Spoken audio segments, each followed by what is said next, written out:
So ayun na nga guys, kung makikita nyo dyan sa video na yan ay inaalis ko yung mga minor scratches dyan sa aking van, lalo na dyan sa may door handle. Yan, i-scratch ko yan gamit ang sabon, bar na sabon, surf or tide, kahit ano, basta may tela kayong basa, tapos kuskusin nyo lang, maalis agad yung mga scratch dyan.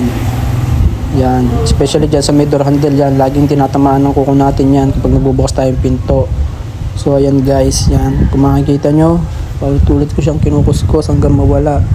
Pati yung mga dents na ano, maalis din yan gamit yung sabon.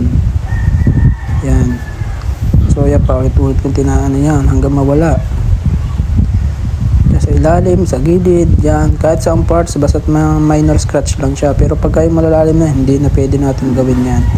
So makikita nyo yan, may mga patyang-patyang na dyan, yan yung mga nadaanan ko na sa aking pagkutkut dyan.